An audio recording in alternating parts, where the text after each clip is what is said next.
ఈ పేరు చెబితే 4 దశాబ్దాల రాజకీయం మన కళ్ళ ముందు ప్రయాణం చేస్తుంది.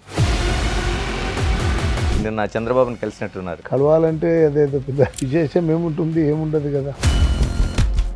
ఇప్పుడు రాజకీయాలను చూస్తున్నారు, అప్పుడు రాజకీయాలను చూశారు. పద్ధతి ప్రకారంగా హైదరాబాద్ డెవలప్మెంట్లో ప్రధాన పాత్ర చంద్రబాబు నాయుడు. తెలుగుదేశం పార్టీ తర్వాత బీజేపీకి వెళ్ళారు, కాంగ్రెస్కి వచ్చారు, బీఆర్ఎస్కి వెళ్ళారు. నేను కరప్షన్కు వ్యతిరేకం. కేంద్ర రాష్ట్ర ప్రభుత్వాలను అందరిని ఒకటి నేను కోరుకుంటున్నానండి. పాలమూరు రంగారెడ్డికి సంబంధించి జనార్దన్ రెడ్డి గారు పోరాటం చేయాల్సిన అవసరం వస్తే కాళేశ్వరం ఎంతకాలం పడుతుంది? ముఖ్యంగా ఈ మేజర్ కాంట్రాక్టర్స్ వీళ్ళు తమ గుప్పిట్లకు తీసుకున్నారు పార్టీలను. ఫస్ట్ భారతదేశంలో ఒక లిఫ్ట్ ఇంత పెద్ద కెపాసిటీది ఇచ్చింది. ఈ దోపిడీ ఇంత జరుగుతుంటే అసెంబ్లీలో చర్చకు రాదు. ఎండ ఎక్కడైనా కనిపిస్తుందండి మీకు? కొన ఊపిరి ఉన్నంత వరకు నేను ఈ అవినీతి మీద పోరాడతా. పేదోళ్ళ హృదయాల్లో ఇప్పటికి ఉన్నాను sir. Welcome to big TV. Doctor Nagan Janardhan Reddy ఈ పేరు చెబితే 4 దశాబ్దాల రాజకీయం మన కళ్ళ ముందు ప్రయాణం చేస్తుంది. మనతో మాజీ మంత్రి నాగన్ జనార్దన్ రెడ్డి గారు ఉన్నారు. జనార్దన్ రెడ్డి గారు నమస్తే. నమస్కారం గణేష్ గారు. ఎలా ఉన్నారు సార్? ఎలా ఉంది హెల్త్? ఎలా ఉంది? ఫైన్. చాలా కాలం తర్వాత నిన్న చంద్రబాబుని కలిసినట్టున్నారు. అవునండి, చంద్రబాబు నాయుడు గారు పార్టీ పుట్టినప్పటి నుండి తెలుగుదేశం పార్టీలోనే ఉన్నాము. ఎన్టీ రామారావు గారితో కానీ చంద్రబాబు నాయుడు గారితో సాన్నిహిత్యంగా మెదిలినాం.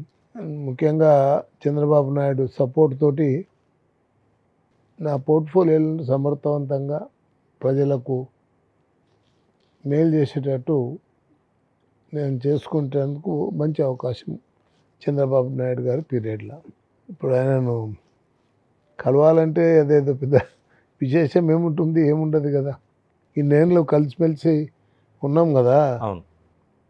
ఇప్పుడు మీరు చూసిండ్రు ఆ రోజైనా ఎప్పుడైనా ప్రభుత్వం మీద కానీ పార్టీ మీద కానీ చంద్రబాబు నాయుడు గారి మీద కానీ ప్రతిపక్షంలో మేమున్నప్పుడు దాడికి ప్రయత్నం చేసిండ్రు. అవును. అడ్డంగా ఒక కవచంగా నిలబడ్డది నాగం జనార్దన్ రెడ్డి కదా. దానికి ఇప్పుడు I feel proud of him. Because ఇవాళ హైదరాబాద్ సిటీ ఇంతవరకు ఇంత డెవలప్మెంట్కి వచ్చిందంటే పునాది రాయి ఆయనదే. ఓకే. అందరు చాలామంది చేసి ఉండొచ్చు.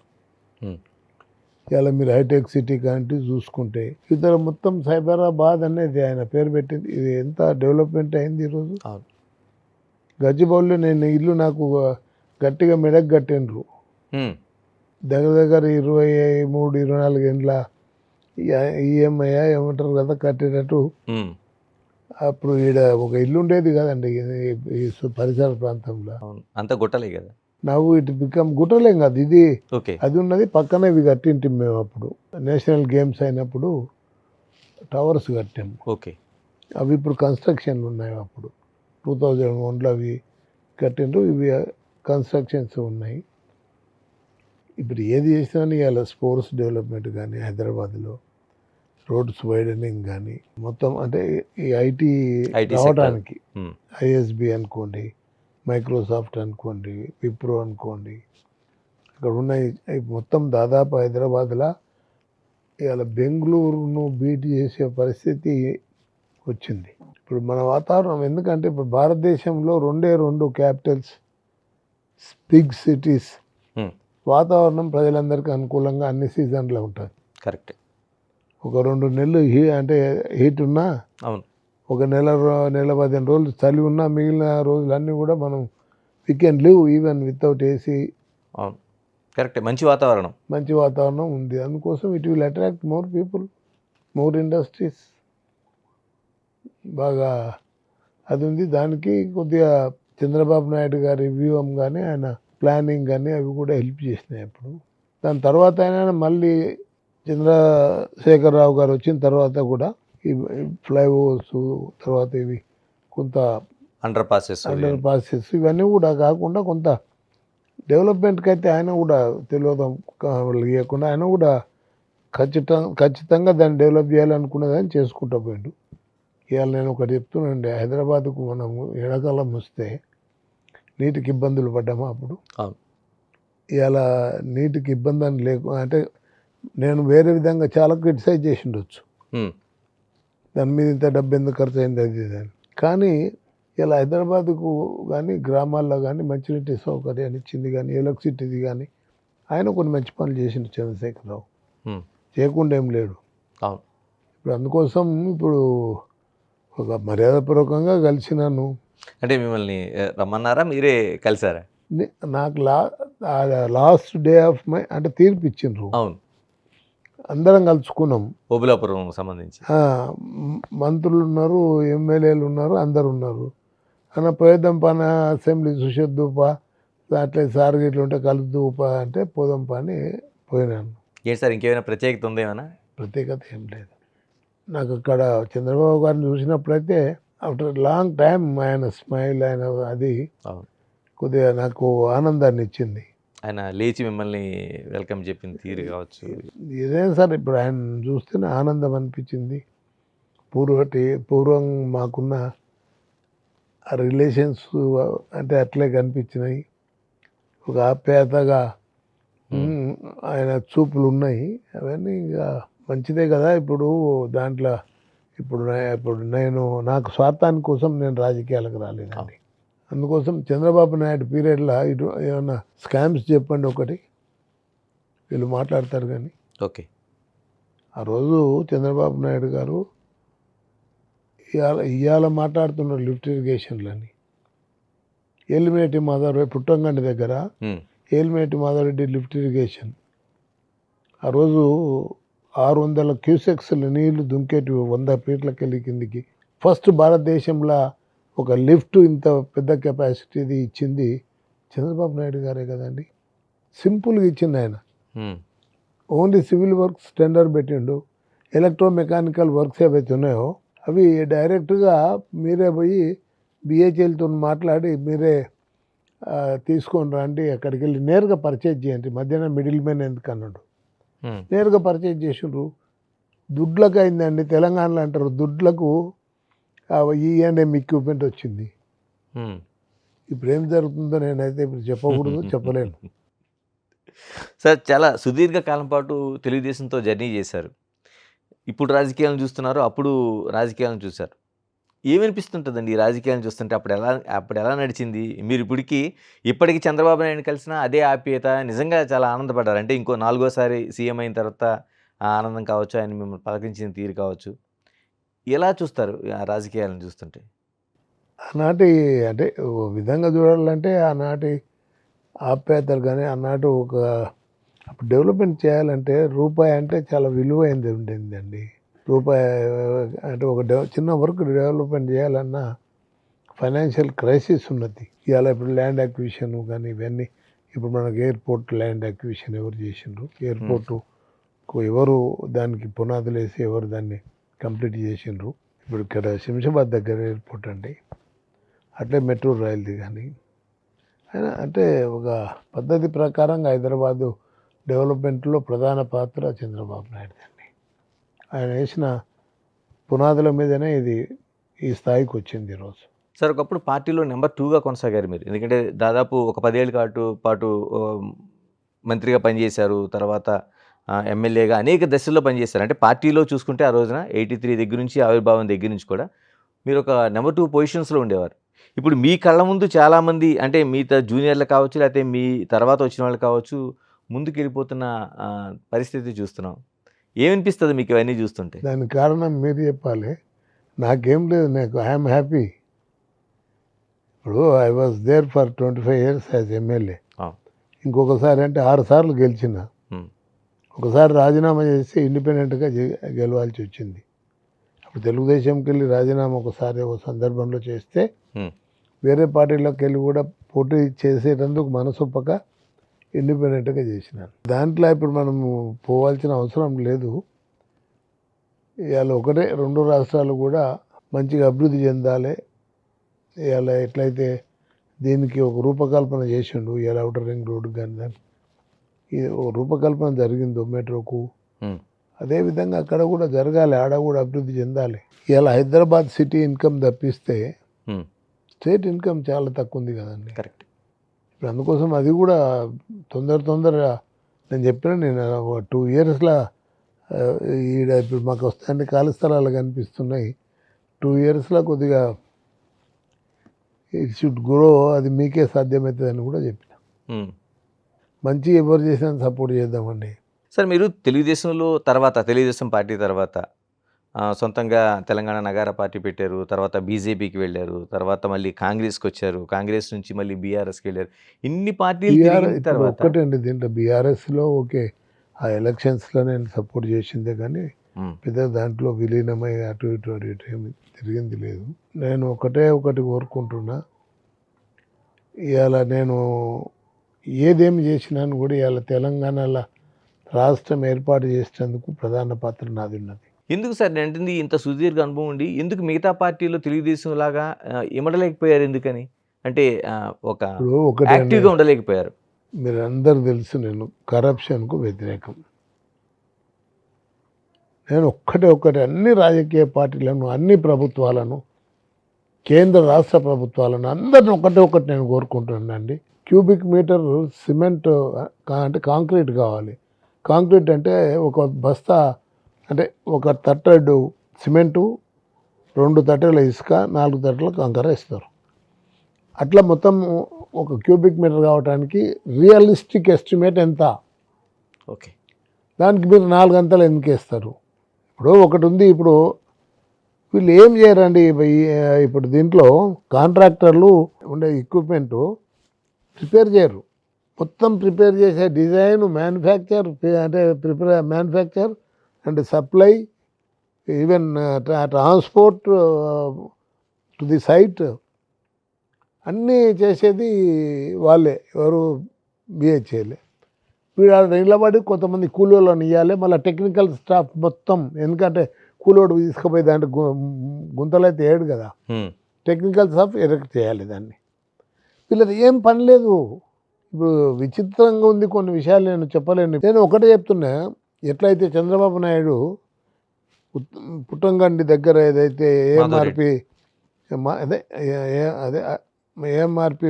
అంటే మాధవరెడ్డి ప్రాజెక్ట్ సంబంధించి, అదే విధంగా మీరు కూడా వాళ్ళది ఏం పాత్ర లేదు. కొద్దిగా కూలోలే కదా మీకు కావాల్సింది. 1-2 చిన్న క్రేన్సే కదా, ఒకటి ఈఓటి క్రేన్ తప్పకడ ఉంటుంది. ఇప్పుడు నీవు డైరెక్ట్గా వాళ్ళకు నీ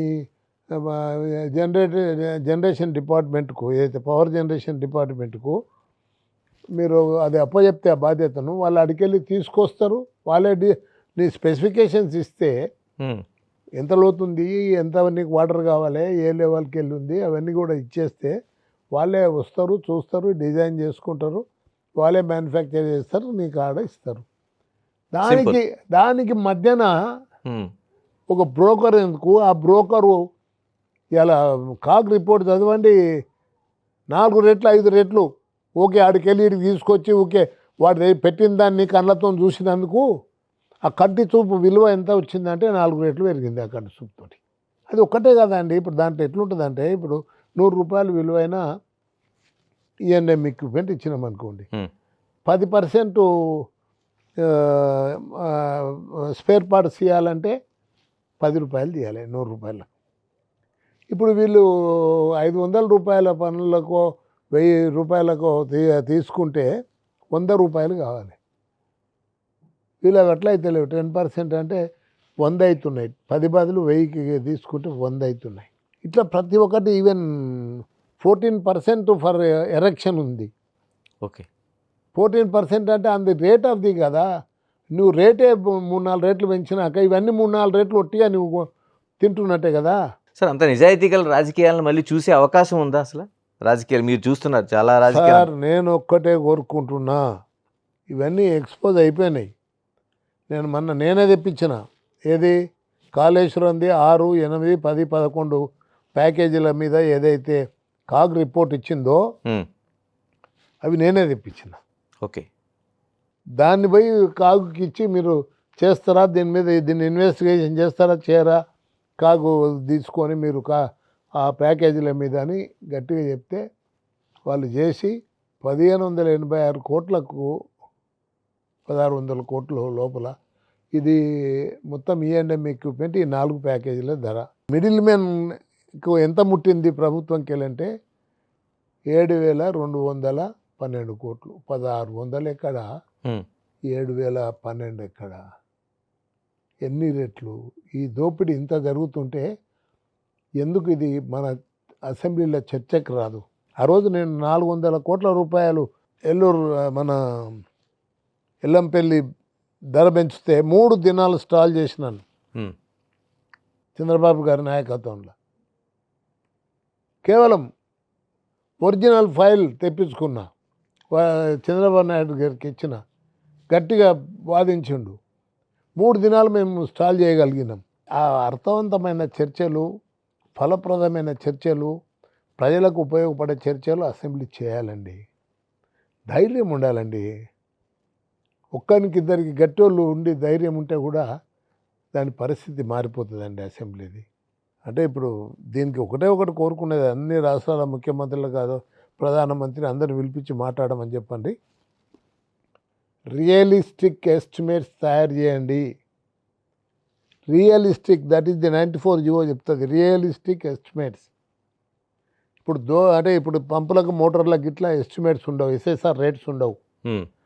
అటువంటప్పుడు అది మార్కెట్కి వెళ్ళి నేషనల్ మార్కెట్లా మనము మాకు రిక్వైర్మెంట్, మాకు పంపు మోటార్లు కావాలని ఇచ్చి we have to call for quotations from the big companies.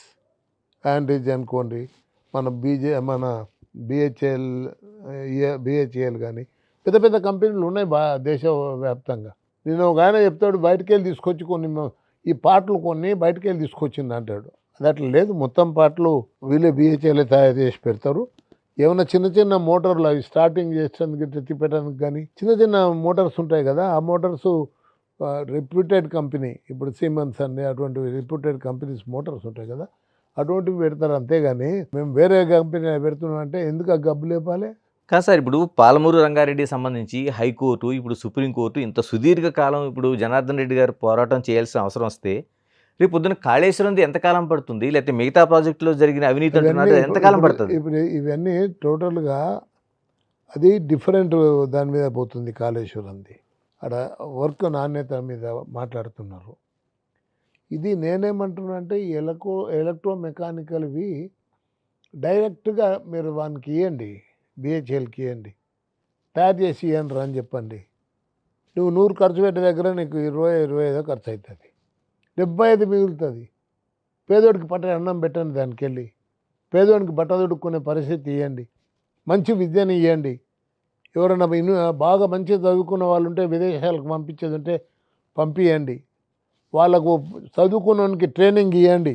ఇవాళ ఒక్క స్టేట్లో నడుస్తలేదండి దయచేసి. ఇది BHEL ఏదైతే సపోర్ట్ ఈ కాంట్రాక్టర్స్ చేస్తుందో, not in one state. They are telling, అంటే కాగు విచారణ చేసి 8 స్టేట్లో నడుస్తుందని చెప్పింది.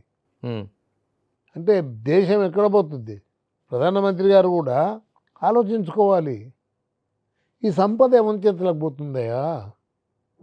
ఇవాళ నిజానికి చెప్పాలంటే ఒక సామాన్యుడు ఎలక్షన్లో పోటీ చేసే పరిస్థితి దేశంలో లేదు. ముఖ్యంగా ఈ మేజర్ కాంట్రాక్టర్స్ వీళ్ళు తమ గుప్పిట్లకు తీసుకున్నారు పార్టీలను. మరి ఎక్కడ ఎక్కడైనా కనిపిస్తుందండి మీకు? ఇంత సీనియర్ లీడర్గా చూస్తుంటే నేను వదిలిపెట్టను. I will do what ever.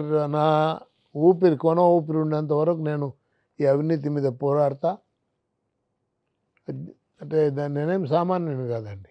అవును, పోరాటంలో నేను ముందరనే ఉంటా, ఏజ్కి సంబంధం లేదు. అవును, knowledge is my strength. Hats off to అంటే some people in the Manmohan Singh గారి పీరియడ్లో కొన్ని చట్టాలు తెచ్చిండ్రు.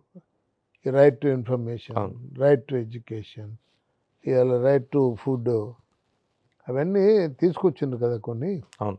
అవి నాకు కూడా ఉపయోగించుకుంటున్నా.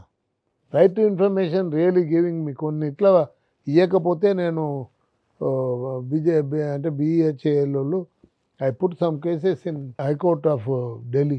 ఎందుకంటే నేను ఒకటే అడుగుతున్నా, నా స్వార్థానికైతే నేను లేదు. ఇది నాకు స్వార్థం కాదు. నేను మీకు ఒక్కటే ప్రజలకు విజ్ఞప్తి చేస్తున్నా, ఇలా అధికారులకు విజ్ఞప్తి చేస్తున్నా, బ్యూరోక్రాట్స్ వాళ్ళు ఒక రూల్ ప్రకారం పోవాలి. మా అప్పుడు రూల్ అని మాట్లాడిన వాళ్ళు ఇప్పుడు ఎందుకు మర్చిపోయినరు? సరే, ఎందుకు జనార్దన్ రెడ్డి గారి లాగా మిగతా వాళ్ళు అంటే చివరి వరకు నేను అవినీతి పైన పోరాడతాననేది ఎందుకు రాజకీయాలు అంత స్ట్రాంగ్ నినాదం కావచ్చు, లేకపోతే ఆ ఒపీనియన్ కావచ్చు, ఆ నిర్ణయం కావచ్చు, ఎందుకు జరగటం లేదు మిగతా వాళ్ళకి? నాకేం తెలుస్తుంది? నేను ముఖ్యమంత్రికి ఉత్తరాలు రాస్తున్నా. ఇప్పుడు అక్కడ ఒకటి నారాయణపేటకు కొడంగల్కు ప్రాజెక్ట్ చేస్తుంటే వాళ్ళు చేసింది అది నువ్వు చేయకు, నువ్వు అంటే మీరు డైరెక్ట్గా తీసుకోండి, రియలిస్టిక్ ఎస్టిమేట్లు వేయండి, చేయండి, మంచిగా ఖర్చు తగ్గిపోతుంది అని చెప్పిన. 1 మెగావాట్ ఉత్పత్తి చేయాలంటే నీటి తోడాలంటే 1 మెగావాట్కి అవుతున్న cost as per the CAG report 60 లక్షలు 1 మెగావాట్కు, 60 లక్షల రూపాయలు. వీళ్ళు 2.5 అంటే 4 రేట్లు 3. ఇప్పుడు దాంట్లో ఒకటి 3.67 పర్ మెగావాట్ చేసిండ్రు. ఏం చేస్తారని వీళ్ళు పైసలు తీసుకుపోయి. ఒకటండి, మనిషికి బతికేటందుకు పోనీ ఇప్పుడు మేము చిన్నప్పటి నుండి కూడా కొద్దిగా ఉన్న కుటుంబం మాది. మా చిన్నాన్న గారు వాళ్ళు ఇట్లా కార్లలో తిరిగినాం, మోటార్ సైకిల్లో తిరిగినాం, ట్రాక్టర్లతో వ్యవసాయం చేసినాం. ఒక నాగపూర్లోనే కాకుండా నాగర్ కర్నూలులో అంటే ఇండ్లు దుకాణాలు ఉన్నాయి. మా వాళ్ళు అంటే ఆ రోజు చేసిన వ్యాపారాలు ఇది అది అనేది కాకుండా ఎక్సైజ్ డిపార్ట్మెంట్ కానుంటి R&B అప్పుడు ఒకటే ఉండేది, ఇది PWD డిపార్ట్మెంట్ అనేది ఉండేది. అన్నీ కన్స్ట్రక్షన్స్, తర్వాత ఇరిగేషన్ ప్రాజెక్ట్స్ అన్నీ చిన్న చిన్న అన్నీ మొత్తం కూడా ఓన్లీ దాని కిందకు వచ్చేది. అప్పుడు పెట్రోల్ తోటి లారీలు నడుస్తుండే. ఓకే, మేము పిల్లలం. ఇప్పుడు ఎందుకు ఇప్పుడు ఇంకోటి అండి, రూపీ డివాల్యూ ఇంత ఎందుకు అవుతుంది ఆలోచించుకోవాలి కదా. అరే మన దగ్గర ఉన్నంత మ్యాన్ పవర్ ఎక్కడ లేదయ్యా, ప్రపంచ దేశాలు ఎక్కడ లేదు, ఇంత ఇంటెలిజెన్సీ కూడా ఎక్కడ లేదు. It will be difference if hour governments take the commitment and first stop corruption. 5 రేట్లు ఒక సంవత్సరం పెరుగుకుంటూ పోతుందంటే ఇప్పటికే నా చిన్నప్పటికి ఇప్పటికి ఎంతో పెరిగింది. నేను వీడికి హైదరాబాద్కు నేను వచ్చినప్పుడు చదువుకుందామని వచ్చినప్పుడు 7.5 లక్షలు హైదరాబాద్ కెపాసిటీ అంటే పాపులేషన్. ఇప్పుడు 2 కోట్ల మీద పెరిగింది. అలా మేము టీవీలో వస్తాయనుకోలేదు. ఇప్పుడు మేము చిన్నప్పుడు తెలంగాణ ఉద్యమంలో 69లో PTI దగ్గరకో అక్కడ పోయి అక్కడికెళ్ళి ఆ ప్రింట్అవుట్లు తీసుకొని అప్పుడు తెలుసుకుంటుంటే ఏమవుతుంది, ఏ ఊర్లో ఏమవుతుంది అనేది. అటువంటిది ఇవాళ నీకు అది జిరాక్సులు వచ్చే, జిరాక్సులు కాదు, అయితే స్టెన్సిల్స్ వచ్చాయి. దాని తర్వాత సైక్లో స్టైల్ చేసి జిరాక్సులు వచ్చాయి. దాని తర్వాత కంప్యూటర్లు వచ్చాయి. మారిపోయాయి యుగమే. ఇప్పుడు artificial intelligentsia it will grow అండి. ప్రపంచం మన దగ్గర ఉన్న ఇంత శక్తి పెట్టుకొని అమెరికాను దాటిపోయే శక్తి మన దగ్గర ఉన్నప్పుడు మనం అమెరికా దిక్కెందుకు చూడాల్సిన పరిస్థితులు వస్తాయండి. మీకు డెవలప్మెంట్ అదే చేసుకొని మీకు ఎక్కడ పోయి పార్టీలు ఎట్లా బతికించుకోవాలి ఇవి అనేది కూడా అవసరం వస్తే కొద్దిగా పక్కకు పెట్టి అందరు కలిసి యునైటెడ్గా ఫైట్ చేయండి. మీరు ఇంతకీ బీఆర్ఎస్లో ఉన్నట్టా లేనట్టా? బీఆర్ఎస్లో నేను ఒక యాక్టివ్గా అయితే నేను లేను కదా. ఆ ఎలక్షన్ల తర్వాత ఇక ఏం లేదు, మనం ఒకరోజు కలుద్దామని అంటేనేమో ఆడ ఆ గేట్ కాడ చాలా జనం ఉంటే రద్దీకుంటే వెళ్ళొచ్చిన. నాకు ఇప్పుడు అందరినీ కలుస్తానండి దీని విషయంలో. ఓకే, ఏది ఈ కరప్షన్ విషయం ఏదైతే ఉందో దీంతో ఇప్పుడు ముఖ్యంగా ఎలక్ట్రోమెకానికల్ ఎక్విప్మెంట్స్ ప్రొక్యూర్మెంట్లు జరుగుతున్నటువంటి అవినీతిని అన్ని political parties whether they are in power or not, I will meet CPI leaders, CPM leaders, even అందరినీ కోదండరామ్ గారిని కానీ అందరినీ కలుస్తాను. ఏమో ఒక దగ్గర స్టార్ట్ కావాలండి. కరెక్ట్. ఇప్పుడు నాకు ఎవరి మీద నాకు కోపం లేదు. నాకు పదవి ఉంటేనే కొట్లాడగలుగుతానా, పదవి లేకపోతే నేను కొట్లాడలేనా? కొట్లాడతా, ప్రజల తరఫున ఉంటా. బీజేపీ కేంద్రంలో అధికారంలో ఉంది. ఇప్పుడు కాంగ్రెస్ పార్టీ రాష్ట్రంలో అధికారంలో ఉంది. ఈ 2 పార్టీలతో కూడా మీరు ప్రయాణం చేశారు. అంటే ఆ వదిలిపెట్టకుండా ఉంటే బాగుండేది అని ఆలోచన ఏదైనా అనిపించేదా? నాకు ఎప్పుడు రాలేదండి. ఇప్పుడు కాంగ్రెస్ అని మీరు అంటున్నారు. ఇప్పుడే ఒక ప్రాజెక్ట్ సంగతి చెప్పిన. హ్మ్. నేను ఉండింటే నేను ఎదిరిస్తుంటే కదా. బీజేపీలో కూడా కొన్ని సందర్భంలో మాట్లాడినాను.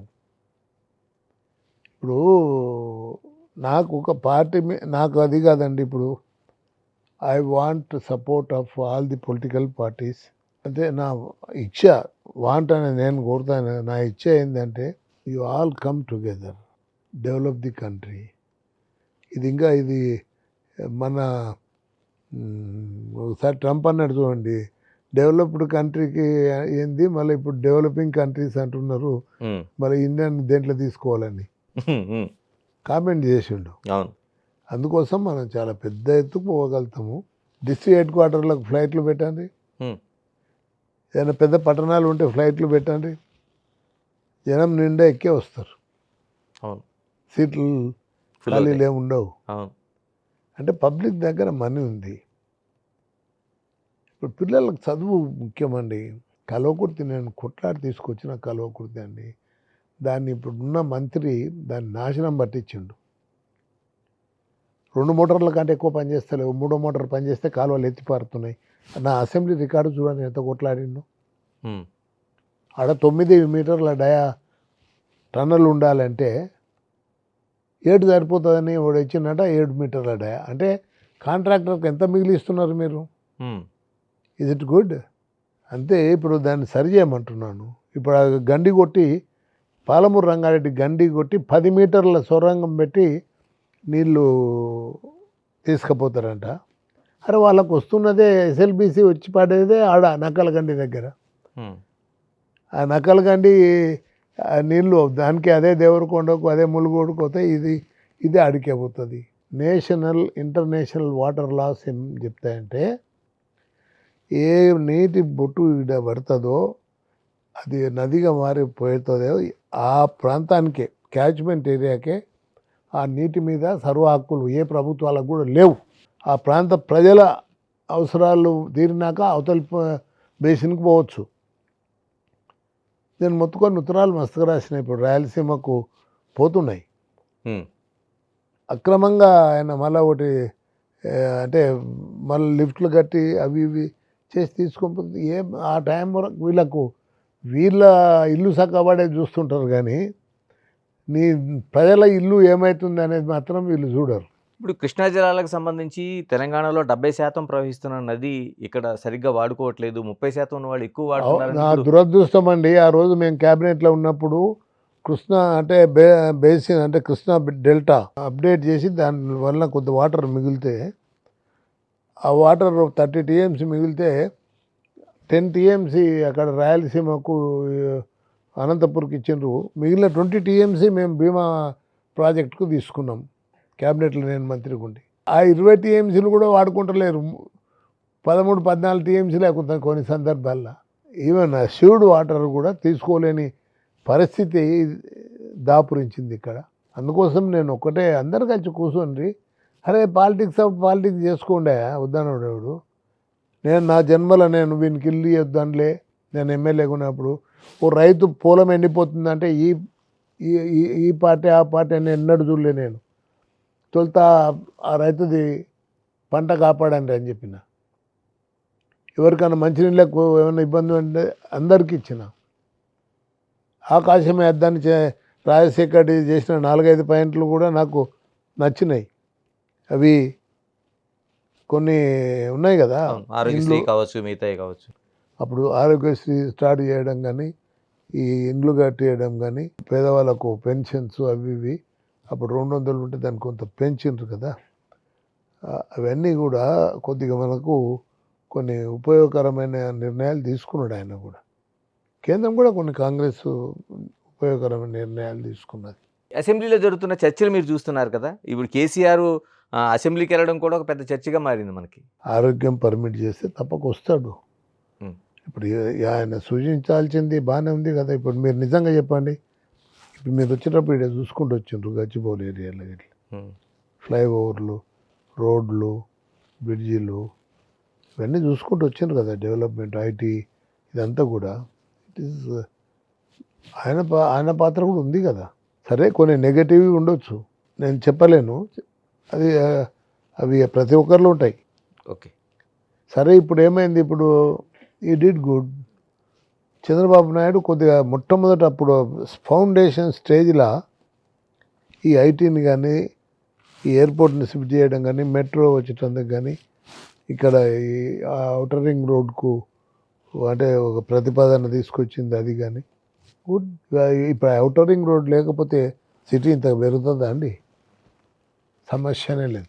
కేసీఆర్ స్థాయిలో ఆ పార్టీలో ఇంకా రాజకీయాలు చేసే వాళ్ళు ఎవరున్నారండి? మీకు ఏమనిపిస్తుంటారు చూస్తుంటే? అవన్నీ నేను ఆన్సర్ చేయకూడదు, Hmm.